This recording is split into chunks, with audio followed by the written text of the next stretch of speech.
بسم اللہ الرحمن الرحیم۔ ہمارے پیارے نبی حضور صلی اللہ علیہ وآلہ وسلم ملک عرب میں پیدا ہوئے۔ اسی سرزمین پر پہلے بھی انبیاء اکرام مبعوث ہوتے رہے۔ ہر نبی نے اپنے زمانے اور حالات کے مطابق شریعت کی باتیں بتائیں، لوگوں کو اللہ کی طرف بلایا، نیکی کی دعوت دی، برائی سے روکا۔ آخر میں ہمارے پیارے نبی حضرت محمد مصطفیٰ صلی اللہ علیہ وآلہ وسلم مبعوث ہوئے۔ آپ نے بھی وہی تعلیم دی جو سابقہ نبیوں نے دی۔ ہمارے پیارے نبی حضور صلی اللہ علیہ وآلہ وسلم 12 ربیع الاول بروز پیر صبح صادق کے وقت مکہ معظمہ میں پیدا ہوئے۔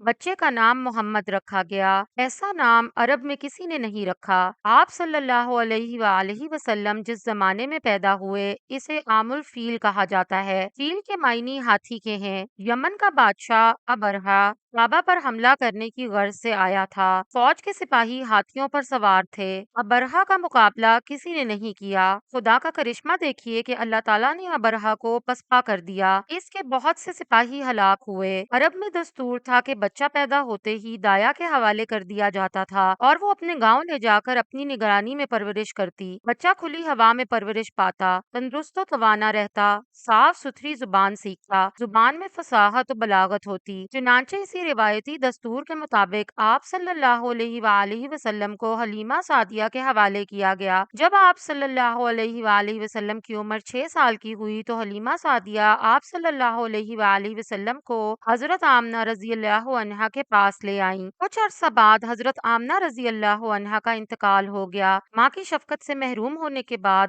آپ صلی اللہ علیہ وآلہ وسلم کے دادا عبد المطلب رضی اللہ عنہا نے پرورش کرنے کی ذمہ داری سنبھال لی۔ عبد المطلب رضی اللہ عنہ آپ صلی اللہ علیہ وآلہ وسلم کی پیار و محبت کے ساتھ پرورش کرتے رہے۔ 2 سال کے بعد ان کی وفات ہو گئی تو آپ صلی اللہ علیہ وآلہ وسلم کے چچا ابو طالب رضی اللہ عنہ نے آپ صلی اللہ علیہ وآلہ وسلم کو لے لیا۔ ہر طرح سے آپ صلی اللہ علیہ وآلہ وسلم کا خیال رکھا اور آپ صلی اللہ علیہ وآلہ وسلم کی نگرانی کرتے رہے۔ جب آپ صلی اللہ علیہ وآلہ وسلم کچھ سمجھدار ہوئے تو تجارتی سفر میں ابو طالب رضی اللہ عنہ کے ساتھ جاتے تھے۔ آپ صلی اللہ علیہ وآلہ وسلم بکریاں بھی چراتے تھے، اپنے چچا کے گلوں کی رکھوالی بھی کرتے تھے اور چرانے کے لیے جنگل لے جاتے۔ آپ صلی اللہ علیہ وآلہ وسلم نے اپنا چچا ابو طالب رضی اللہ عنہ کے ہمراہ کئی تجارتی سفر کیے، خرید و فروخت کے طریقے سیکھے۔ سفر کے دوران بہت سے لوگوں سے ملاقات ہوئی، ان سے بات چیت کرنے کا موقع ملا۔ آپ صلی اللہ علیہ وآلہ وسلم اکثر ملک شام جایا کرتے تھے۔ مکہ میں ایک خاتون رہتی تھیں، نام ختیجہ رضی اللہ عنہا تھا۔ عورت تو تھیں لیکن باصلاحیات تھیں۔ وہ بھی تجارت کرتی تھیں اور اپنا مال ملک شام بھیجتی تھیں۔ حضرت ختیجہ رضی اللہ عنہا آپ صلی اللہ علیہ وآلہ وسلم کے بارے میں اکثر سنا کرتی تھیں کہ آپ صلی اللہ علیہ وآلہ وسلم ایک کامیاب تاجر ہیں اور آپ صلی اللہ علیہ وآلہ وسلم کی اعلیٰ صفات اور حسن اخلاق سے بھی واقف تھیں۔ لوگوں کی زبان سے یہ کہتے سنا کہ آپ صلی اللہ علیہ وآلہ وسلم صادق اور امین ہیں، لوگوں پر رحم کرتے ہیں۔ حضرت ختیجہ رضی اللہ عنہا دل میں کہنے لگیں کہ ایسے راست باز اور سچے آدمی سے ملنا چاہیے، شاید وہ کاروبار میں مدد کر سکیں۔ انہوں نے آپ صلی اللہ علیہ وآلہ وسلم کو پیغام بھیجا۔ حضور اکرم صلی اللہ علیہ وآلہ وسلم بی بی ختیجہ رضی اللہ عنہا کے گھر پہنچے۔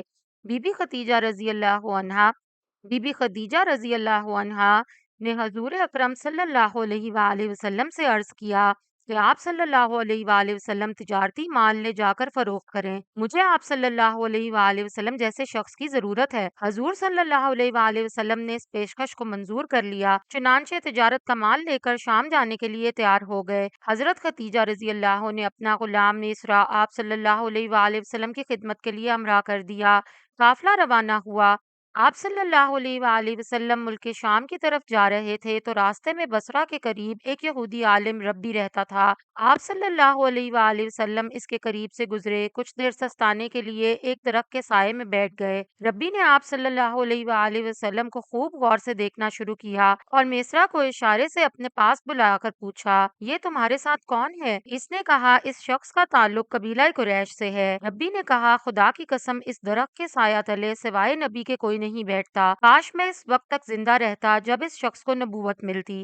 شام کے سفر سے واپس لوٹے، مال فروخت کرنے کے بعد جو رقم حاصل کی، آپ صلی اللہ علیہ وآلہ وسلم نے حضرت خدیجہ رضی اللہ عنہا کے حوالے کی۔ حضرت خدیجہ رضی اللہ عنہا نے میسرا سے سفر میں پیش آنے والے حالات دریافت کیے اور آپ صلی اللہ علیہ وآلہ وسلم کے بارے میں بھی پوچھا۔ میسرا نے اس سفر کے دوران پیش آنے والے واقعات اور آپ صلی اللہ علیہ وآلہ وسلم کے صالحہ کردار کے بارے میں سب کچھ تفصیل سے بتا دیا۔ میسرا نے جو باتیں بتائیں، اس سے آپ رضی اللہ عنہا بہت متاثر ہوئیں اور حضور صلی اللہ علیہ وآلہ وسلم کی زوجیت میں آنے کے لیے آپ صلی اللہ علیہ وآلہ وسلم سے نکاح کی درخواست کی۔ حضرت صلی اللہ علیہ وآلہ وسلم نے پیشکش منظور کر لی۔ آپ صلی اللہ علیہ وآلہ وسلم کی عمر 25 سال تھی اور حضرت خدیجہ رضی اللہ عنہا کی عمر 40 سال تھی۔ 15 سال کا فرق تھا۔ نکاح ہو گیا۔ تقریب میں حضرت حمزہ رضی اللہ عنہ، ابو طالب رضی اللہ عنہ، حضرت ابو بکر صدیق رضی اللہ عنہ اور برادران قریش شریک ہوئے۔ حضور صلی اللہ علیہ وآلہ وسلم نے مہر میں 20 اونٹ دیے۔ شادی کے بعد حضور اکرم صلی اللہ علیہ وآلہ وسلم کی حالت بہتر ہو گئی۔ آپ صلی اللہ علیہ وآلہ وسلم غریبوں کا خیال رکھتے تھے، بے کسوں کی مدد فرماتے تھے، مصیبت زدہ لوگوں کے کام آتے تھے۔ قریش آپ صلی اللہ علیہ وآلہ وسلم کی سچائی اور حسن اخلاق کے قائل ہو گئے۔ ہر شخص آپ صلی اللہ علیہ وآلہ وسلم کی تعریف کرتا تھا۔